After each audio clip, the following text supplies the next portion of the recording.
My name is Maya, and I'm 28 years old. Last month, I did something that completely destroyed my family's perfect facade and exposed 20 years of lies that had been carefully hidden behind birthday parties and holiday dinners. What started as my sister's dream wedding turned into the most shocking family revelation our small Texas town had ever witnessed. My mother always said I was the troublemaker, the one who'd ruin everything if given the chance. She was right about one thing. I definitely ruined something that day. But it wasn't my sister's wedding. Hey everyone, before we dive into this wild family drama, I'm curious, where are you watching from today? Drop your location in the comments below. If you're ready for a story about family secrets, sweet revenge, and the most satisfying justice moment you'll hear all week, smash that like button and hit subscribe because trust me, you won't want to miss how this sister's situation completely exploded. Let's get into it. Growing up in suburban Dallas, I always knew I was the black sheep of the Morrison family. My sister Emma was everything I wasn't. Blonde, bubbly, and blessed with what my mother called natural grace. While Emma excelled in cheerleading and student council, I preferred books and spent most of my time volunteering at the local animal shelter. The contrast couldn't have been starker, and Mom never let me forget it. Maya, why can't you be more like your sister became the soundtrack of my childhood. When Emma got into Texas A&M with a cheerleading scholarship, Mom threw a party. When I got accepted to UT Austin with a full academic scholarship, she barely looked up from her magazine. Well, that's nice, dear, was all I got before she went back to planning Emma's going-away celebration. The favoritism wasn't subtle. Emma got the bigger bedroom, the newer car, and most importantly, Mom's undivided attention and approval. Dad tried to balance things out, but he was often traveling for work, leaving me to navigate Mom's clearly biased household dynamics alone. I learned early that questioning the established family hierarchy was pointless. Emma was the golden child, and I was just the supporting cast member in her perfect life story. College gave me 4 blessed years of freedom from the constant comparisons. I studied journalism, made genuine friends who appreciated my sarcastic humor and fierce loyalty, and slowly built confidence in who I was outside of my family's narrow definitions. I thought maybe things would change when I graduated and started working as an investigative reporter for a mid-sized newspaper in Austin. I was good at my job. Really good. I had a talent for uncovering truth, for seeing through carefully constructed facades and finding the real story underneath. But every family gathering reminded me that none of my achievements mattered. Emma's engagement to her college boyfriend Ryan was treated like a national holiday. Mom spent months gushing about the perfect couple, the perfect venue, the perfect everything. Ryan came from what Mom called good stock. His family owned a successful oil company, and he looked like he'd stepped out of a country club catalog. Mom was in her element, planning what she declared would be the social event of the season. Meanwhile, my own relationship was dismissed with eye rolls. I'd been dating Marcus, a public school teacher and part-time musician, for 2 years. He was kind, intelligent, and made me laugh until my sides hurt, but he didn't fit Mom's narrow definition of success. A teacher, Maya, really. You have so much potential, and you're wasting it on someone who'll never be able to provide for you properly. The irony wasn't lost on me that she said this while I was clearly successful enough to provide for myself. The wedding planning consumed our family for an entire year. Every conversation revolved around flower arrangements, dress fittings, and seating charts. I tried to be supportive, even though Emma barely acknowledged my attempts to help. When I offered to write her wedding vows or help with the program design, she politely declined, saying Mom had already arranged for everything to be professionally handled. The message was clear: my contributions weren't needed or wanted. As the wedding date approached, the family dynamics became even more strained. Mom's stress levels reached astronomical heights, and somehow I became her favorite target for blame about everything that went wrong. When the caterer had to change the menu, it was because I had influenced Emma's food choices with my ridiculous vegetarian phase from college. When the flower delivery was delayed, it was because all this stress from Maya's attitude had thrown off the entire timeline. Nothing was my fault, but everything became my fault in Mom's increasingly frantic mind. 3 weeks before the wedding, everything came to a head during what should have been a routine family dinner. Mom had invited me over to help with wedding favor assembly, a task that apparently required my journalism degree to execute properly. The dining room table was covered with small, silver boxes, ribbons, and tiny cards that needed to be perfectly arranged. Emma sat across from me, scrolling through her phone while occasionally offering direction about ribbon placement. The conversation started innocently enough, with Mom updating me on last-minute venue changes and timeline adjustments, but then she brought up the seating arrangement, and I could feel the tension shift in the room. "Maya, we've had to make some adjustments to the guest list," she said, not making eye contact as she continued tying ribbons with mechanical precision. "Adjustments?" I asked, though I had a sinking feeling I knew where this was heading. Emma finally looked up from her phone, her expression unreadable. "The thing is, Maya, we're really trying to keep things intimate and peaceful. You know how you can be sometimes. Intense, questioning everything, stirring things up. This is my perfect day, and I need everything to go smoothly." Mom jumped in before I could respond. "What Emma is trying to say is that we think it might be better if you didn't attend the ceremony. You have this way of drawing attention to yourself, and, frankly, we're worried you might say something inappropriate or cause some kind of scene." The words hit me like a physical blow. I stared at them both, waiting for the punchline that never came. "You're uninviting me from my own sister's wedding because you think I might cause a scene. What kind of scene could I possibly cause at a wedding?" "Well," Mom said, warming to her subject, "remember Sarah's graduation party when you questioned why her parents were getting divorced?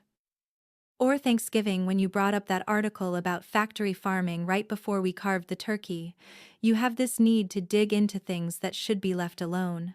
I felt my journalism instincts flare up at her words, but I tried to stay calm. Those were legitimate conversations. Sarah asked me what I thought about her parents' situation, and I gave an honest answer. And the factory farming thing was relevant because Uncle Jim was literally talking about his new agricultural investments. Emma sighed dramatically, as if my very presence was exhausting. "See, this is exactly what we mean. You always have to be right, always have to make everyone think about uncomfortable things. My wedding day should be about love and happiness, not whatever social justice crusade you're currently obsessed with." The unfairness of it all was staggering. Here I was, the family member who actually listened when people talked, who remembered important details about their lives, who cared enough to engage in real conversations beyond surface-level pleasantries. But somehow, my genuine interest in the people around me had been twisted into a character flaw that made me unsuitable for family events. "This is insane," I said, standing up so quickly that my chair scraped against the hardwood floor. "I'm your sister, Emma. I've never done anything to intentionally embarrass you or cause problems at any family event. I can't believe you're punishing me for having opinions and caring about things." Mom set down her ribbon and fixed me with the same disapproving look I'd been seeing my entire life. "This is exactly the kind of dramatic reaction we were worried about. Emma's wedding isn't about you, Maya. For once in your life, can't you just accept that not everything revolves around your need to be the center of attention?" The accusation was so backward, so completely opposite to reality that I actually laughed out loud. "Center of attention, Mom? When have I ever tried to be the center of attention at any family event? I'm usually the one asking other people questions and listening to their stories. Emma's the one who thrives on being the focus of everything, and that's her right as the bride," Mom shot back. "This is her special day and she deserves to have it exactly the way she wants it. If that means having a guest list that doesn't include people who might disrupt the peaceful atmosphere she's trying to create, then that's what we're going to do." I looked at Emma, searching for any sign of the sister I thought I knew. "Emma, do you really think I would do anything to hurt your wedding? Have I ever done anything to deliberately hurt you?" She wouldn't meet my eyes. "It's not about deliberately hurting anything, Maya. It's about compatibility. Your energy just doesn't match what I want for this day. Ryan's family is very traditional, very proper, and I need everything to be perfect for them. The truth was finally emerging. This wasn't really about me causing a scene, it was about me not fitting the image Emma wanted to project to her new in-laws. My questions, my authenticity, my refusal to engage in meaningless small talk, all of it made me unsuitable for the carefully curated perfection Emma was trying to achieve. Walking out of that house, I felt a mixture of hurt, anger, and something else I couldn't quite identify at first. It took me the entire drive back to Austin to realize what it was: professional curiosity. As an investigative journalist, I developed a sixth sense for when stories didn't add up, when people were working too hard to control a narrative. And something about this whole situation felt off in ways that went beyond typical family dysfunction. The more I thought about it, the more questions arose. Why was Mom so desperately invested in Emma's image of perfection? Why did Emma seem genuinely afraid of me stirring things up rather than just annoyed? And most puzzling of all, why had Mom's criticism of me become so much more intense over the past year? Right around the time Emma got engaged, I'd learned in my journalism career that when people work overtime to exclude someone from a situation, it's usually because that person poses some kind of threat to a secret they're trying to protect. The question was, what secret was worth sacrificing family relationships to keep hidden? That night I called my dad, who was traveling for work in Houston. He answered on the second ring, and I could hear the background noise of a hotel bar.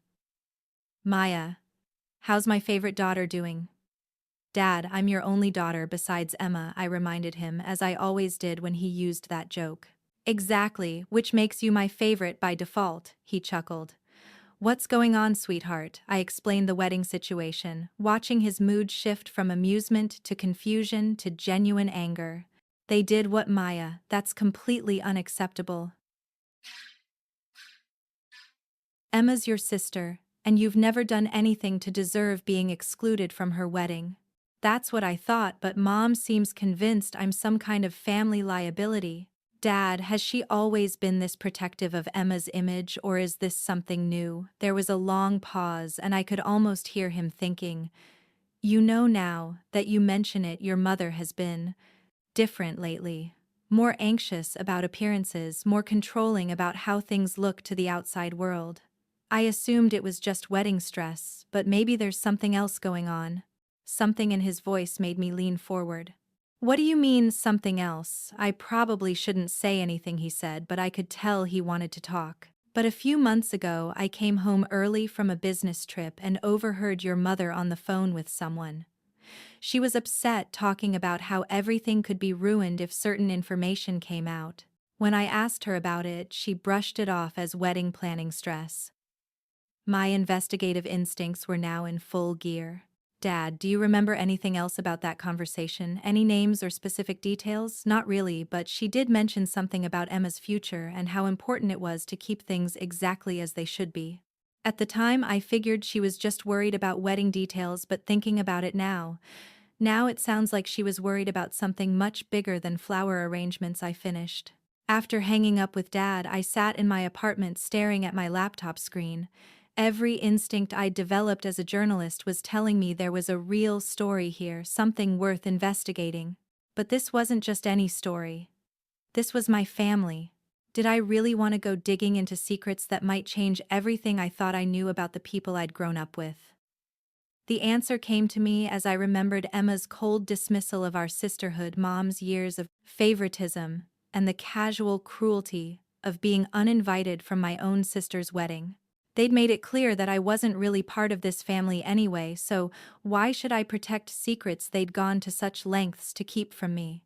I opened a new document and started typing, Investigation Morrison Family, Wedding Exclusion, and Potential Hidden Information.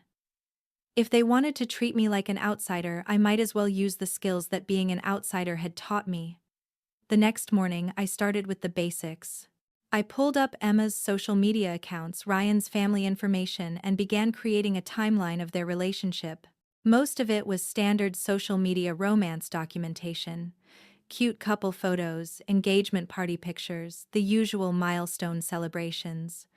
But as I dug deeper, I started noticing some interesting details. Ryan's family company, Blackstone Oil Services, had been mentioned in several news articles over the past 2 years, mostly related to environmental concerns and some legal disputes with local communities. More interestingly, one of the articles mentioned that the company was looking to expand operations in East Texas, specifically in areas where they needed local community support to navigate zoning regulations. That's when it clicked. Mom had been volunteering with the County Planning Committee for the past 3 years, a position that gave her significant influence over local development approvals. She'd always presented this volunteer work as civic duty, but what if it was something more strategic? I spent the rest of the day making phone calls to sources I'd developed during my years in journalism. By evening, I had confirmed that Blackstone Oil Services had indeed submitted several development proposals for areas just outside Dallas, and that these proposals had been fast-tracked through the approval process with notably little community resistance. But the real breakthrough came when I called my college roommate Jessica, who now worked in the county clerk's office. "Hey Jess, I need a favor. Can you look up any recent property transfers or development agreements involving a company called Blackstone Oil Services?" 20 minutes later, she called me back with information that made my blood run cold. "Maya, this is weird. There are 3 separate development agreements on file, and they're all signed off on by planning committee members. But here's the strange part. One of the properties involved was sold by someone named Helen Morrison just 2 months ago." "Isn't that your mom's name?" My hands were shaking as I wrote down the details. Mom had sold a piece of property she'd inherited from my grandmother to a company connected to Ryan's family, and she'd done it right around the time Emma and Ryan got engaged.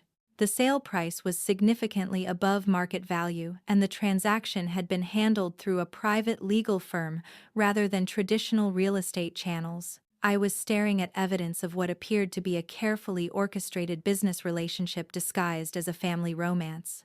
But this was just the beginning. If Mom was willing to hide this level of deception, what else had she been concealing, and more importantly, how far was she willing to go to protect these secrets? As I sat in my apartment that night, looking at the web of connections I'd uncovered, I realized that being uninvited from Emma's wedding might have been the best thing that could have happened to me. Because now I was free to pursue the truth without worrying about disrupting family harmony. They'd already destroyed that themselves. Tomorrow I would dig deeper. And something told me that what I'd find would be worth every uncomfortable family dinner I'd have to endure for the rest of my life. Armed with the shocking discovery about Mom's property sale, I dove deeper into what was beginning to look like an elaborate scheme. I took a week off work telling my editor I was dealing with a family situation, which wasn't technically a lie. What I didn't mention was that I was investigating my own family like they were subjects in one of my exposé pieces. The next breakthrough came when I decided to investigate the timeline more carefully. I pulled up old family photos, social media posts, and even credit card statements that Dad had shared access to with me for emergency purposes. What I discovered made my stomach turn. Emma and Ryan's chance meeting at a college party wasn't chance at all. They'd actually first met at a family barbecue at our house 2 years earlier, when Ryan's father came to discuss the initial property development ideas with Mom. I found photos from that barbecue buried in Mom's Facebook albums, photos where Emma and Ryan were clearly already acquainted, laughing together by the pool, while the adults talked business inside. But that wasn't the worst part. As I dug through financial records, I discovered that Mom had been receiving monthly payments from a consulting firm linked to Blackstone Oil for the past 18 months. The amounts weren't huge, $2,500 per month, but they were consistent and clearly tied to her planning committee influence. She'd been getting paid to smooth the way for Ryan's family's business interests long before Emma's engagement was announced. The picture that emerged was sickening. Mom had essentially arranged Emma's relationship with Ryan to cement a business partnership that was making her money while giving Ryan's family access to prime development land.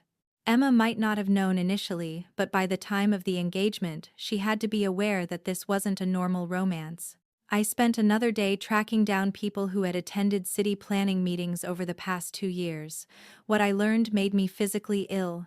Mom had been systematically shutting down community concerns about environmental impact, using her position and local connections to silence opposition to Blackstone's development plans. She'd convinced neighbors that the developments would bring jobs and economic growth, while hiding the fact that she was being financially compensated for her advocacy. Mrs. Henderson, an elderly neighbor who'd been fighting the development near her property, was particularly revealing.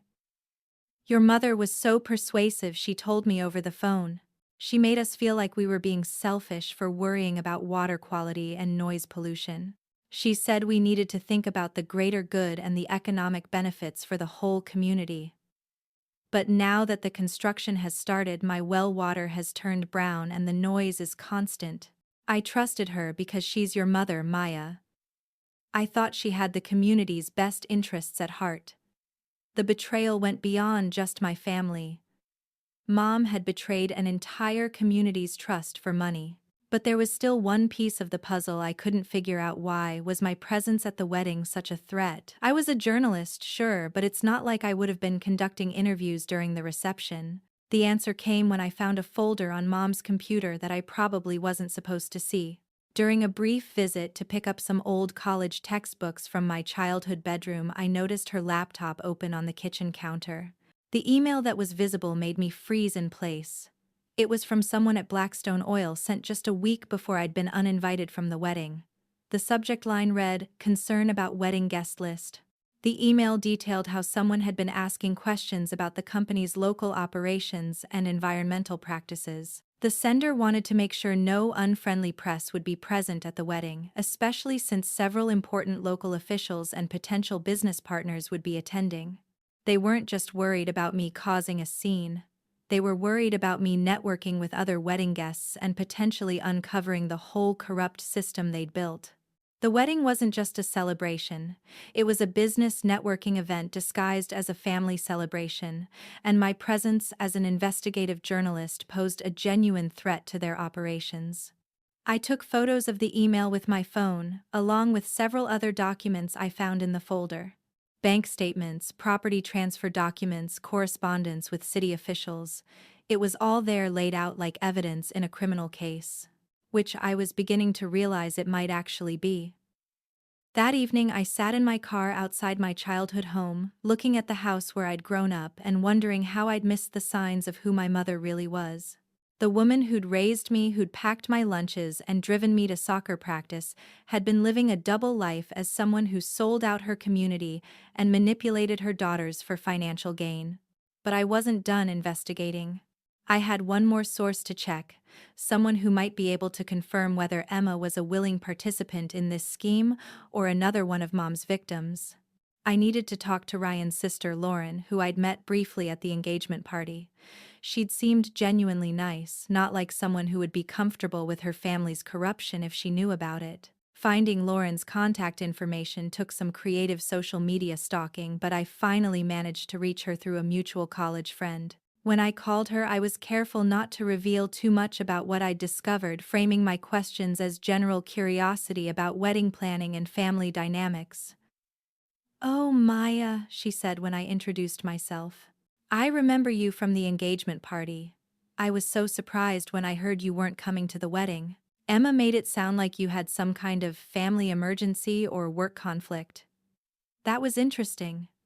Emma had lied to Ryan's family about why I wasn't attending.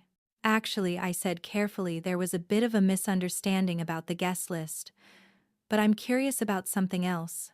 How long have Ryan and Emma actually known each other? The story seems to change depending on who's telling it." Lauren laughed. "Oh, that's funny, you noticed that too. Ryan's always been terrible with dates and details. But I remember exactly when he first mentioned Emma because I teased him about it for months. It was right after Dad's business meeting at your family's house, maybe 2 years ago. Ryan came home going on and on about this gorgeous blonde girl he'd met and how he was going to find a way to ask her out. Dad was actually the one who suggested Ryan could probably see her again if he got more involved in Dad's new business project in Dallas. My blood went cold. Ryan's own sister was confirming that the relationship had been encouraged, possibly orchestrated by the business connection between our families.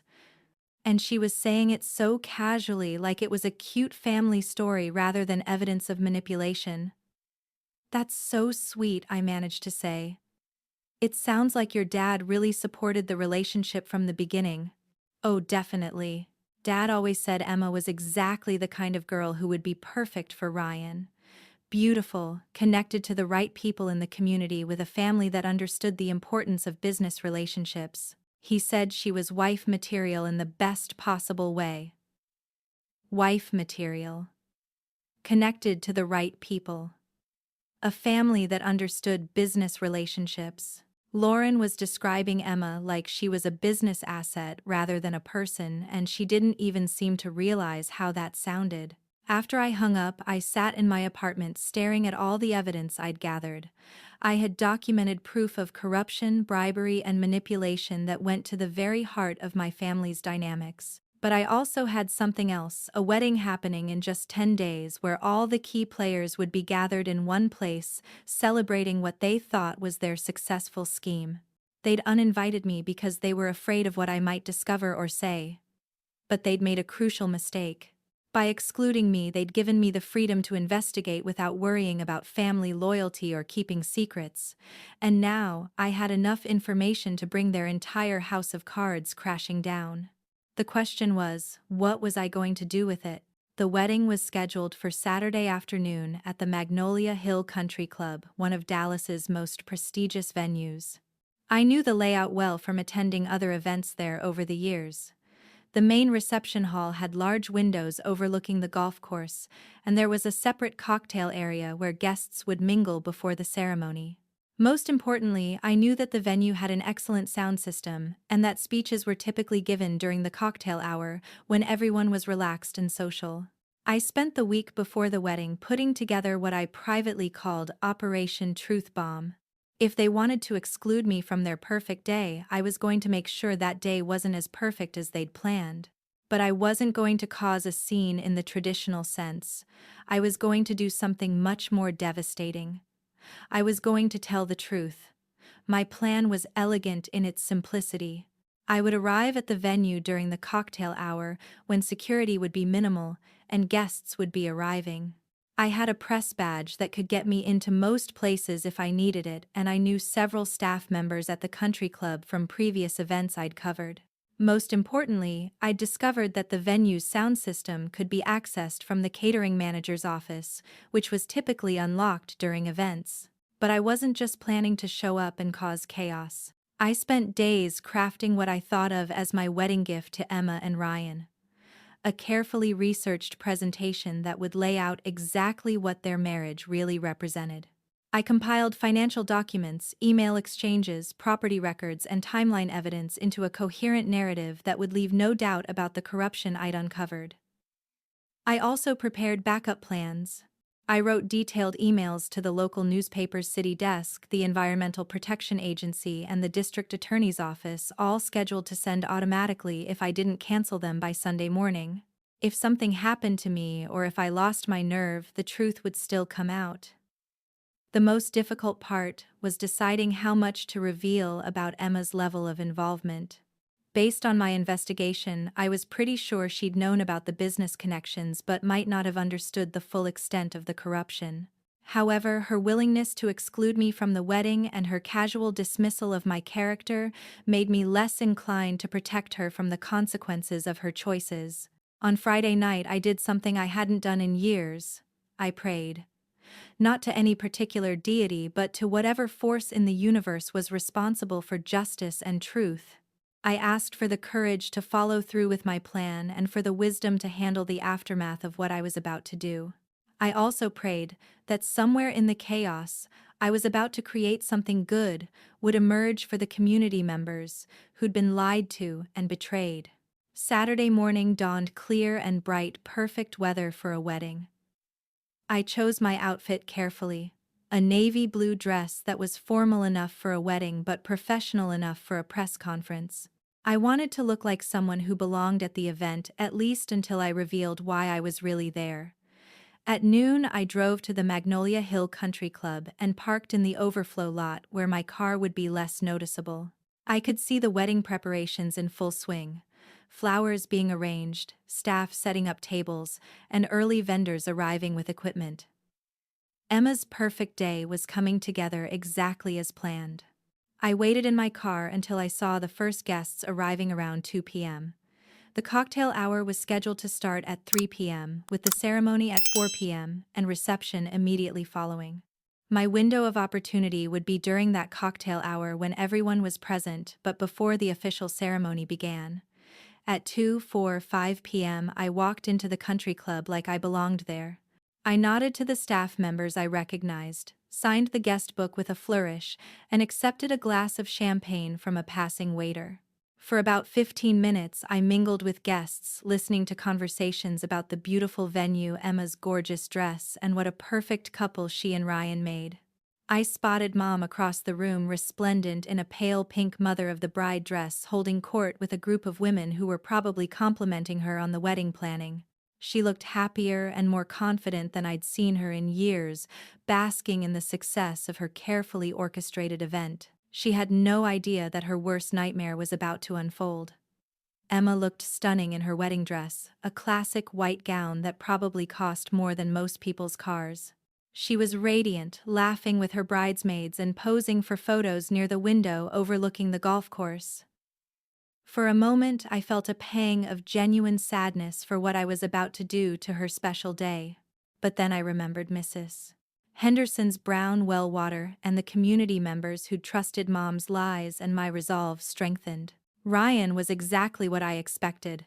Tall, conventionally handsome, and completely comfortable in this world of wealth and privilege. He was surrounded by men in expensive suits who were probably discussing business deals between compliments about the venue and the ceremony arrangements. These were the people who would benefit from the corrupt development deals, and they were celebrating not just a wedding but the successful manipulation of an entire community.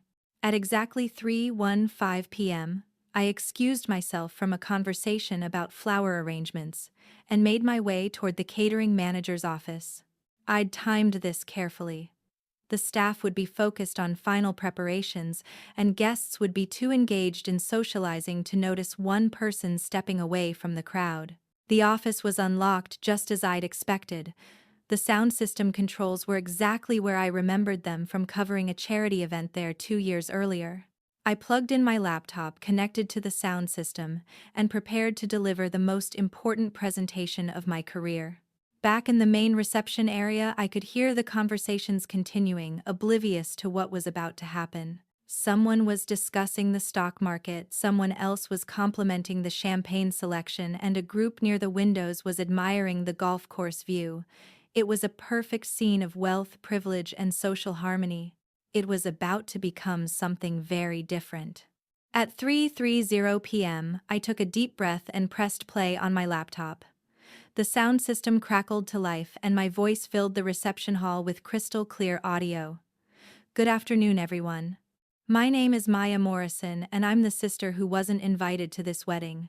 The effect was immediate and dramatic. Conversation stopped mid-sentence, champagne glasses paused halfway to lips, and every head in the room turned toward the speakers mounted throughout the venue. I could see Mom's face go white with shock, while Emma's expression shifted from confusion to dawning horror. I'm sure you're all wondering why the bride's sister would be speaking to you through the sound system instead of giving a traditional toast. Well, that's because I've spent the past 2 weeks investigating why my family was so determined to keep me away from this celebration. What I discovered is a story of corruption, manipulation, and betrayal that goes far beyond typical family drama. I had their complete attention now. Even the catering staff had stopped what they were doing to listen. Ryan was frantically looking around the room, probably trying to figure out where I was and how to stop me. But I'd planned for that. I was speaking from the catering office with the door locked, and my presentation was already loaded and playing automatically. You see, this isn't just a wedding, it's a business celebration disguised as a family event. The bride's mother, Helen Morrison, has been receiving monthly payments from Blackstone Oil Services for the past 18 months in exchange for using her position on the county planning committee to fast-track development, approvals, and silence community opposition. The room erupted in shocked murmurs. I could see several guests looking at Mom, whose face had gone from white to bright red. Some of the older community members were beginning to look angry as they processed what I was saying. The bride and groom didn't meet by chance at a college party, as they've been telling people. They were introduced 2 years ago when the groom's father came to negotiate property deals with the bride's mother. Their entire relationship has been encouraged and supported as a way to cement the business partnership between their families. Emma was now visibly crying, her perfect wedding makeup running down her cheeks. Ryan had his arm around her, but he looked more concerned about the business implications of my revelations than his bride's emotional state. Several guests were beginning to move toward the exits, clearly uncomfortable with the direction this celebration was taking. I have copies of financial records, email exchanges, and property transfer documents that prove Helen Morrison sold inherited family land to Blackstone Oil at above-market prices while simultaneously using her planning committee position to approve developments that have contaminated local water supplies and disrupted established neighborhoods. Mrs. Henderson, who I now realized was actually a wedding guest, stood up and pointed directly at Mom. Helen Morrison, you told me that development was necessary for the community's economic growth. My well water has been brown for 6 months because of that construction.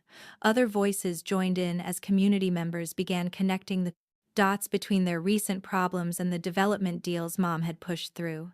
The elegant wedding reception was rapidly turning into an impromptu town hall meeting, with angry residents confronting the woman who had betrayed their trust. I want everyone here to understand, my voice continued from the speakers, that I didn't discover this corruption by accident. I investigated my own family because they excluded me from this wedding, claiming I might cause a scene or ask uncomfortable questions. They were right to be worried, just not for the reasons they told. Dad had appeared in the crowd, and I could see him staring at Mom with an expression of complete shock and betrayal. He clearly hadn't known the full extent of her activities, and the public revelation was hitting him as hard as anyone else in the room. The real tragedy here isn't just the corruption, though that's certainly bad enough. It's that a mother was willing to manipulate her daughters' lives and sacrifice her community's well-being for money. Emma may be a victim in this too, or she may be a willing participant. That's for her to clarify. But either way, this marriage is built on a foundation of lies and financial manipulation. Ryan's father had pushed through the crowd and was now standing near the sound system controls, frantically trying to shut off my presentation. But I'd prepared for that too. The audio file was playing from a locked laptop with a predetermined runtime, and the backup emails to authorities were scheduled to send regardless of whether my presentation was completed. I'm sure some of you are thinking that this is a terrible way to handle family business, that I should have kept these concerns private. But this stopped being private family business the moment it started affecting an entire community's water quality and economic future. Some secrets are too important to keep. The presentation was winding down, but the real chaos was just beginning. Mom was surrounded by angry community members demanding explanations. Emma was sobbing in her ruined wedding dress while Ryan and his family huddled together, probably planning damage control strategies. Dad was staring at the woman he'd been married to for 30 years like he'd never seen her before. So congratulations, Emma and Ryan, on your special day. I hope your marriage brings you the same level of honesty and transparency that brought your families together. And to everyone else here, thank you for listening. The documents supporting everything I've said today have already been forwarded to the appropriate authorities. I'm sure they'll be in touch with anyone who needs to provide additional information. The audio file ended and the room exploded into chaos. Some guests were leaving immediately, others were confronting Mom and the Blackstone family, and a few were actually applauding my presentation. Emma had collapsed into a chair, her dream wedding officially destroyed while Ryan's family was forming what looked like a legal strategy huddle. I emerged from the catering office to find myself in the middle of the most satisfying chaos I'd ever witnessed. Mrs. Henderson grabbed my arm and thanked me for exposing the truth about her water contamination. Several other community members wanted copies of the documents I'd referenced. Even some of the wedding guests who'd been friendly with Mom were now looking at her with disgust and anger. Dad found me in the crowd and pulled me aside. Maya, I had no idea. I'm so sorry you felt like you had to do this alone, but I'm proud of you for standing up for what's right, even when it meant going against family. That conversation meant everything to me. In the midst of all the chaos and destruction, I had my father's support and respect. It didn't erase the years of being treated as the family outsider, but it gave me hope that some relationships could be rebuilt on a foundation of honesty. The aftermath was swift and decisive. Mom resigned from the planning committee within a week and was facing criminal investigation for bribery and corruption.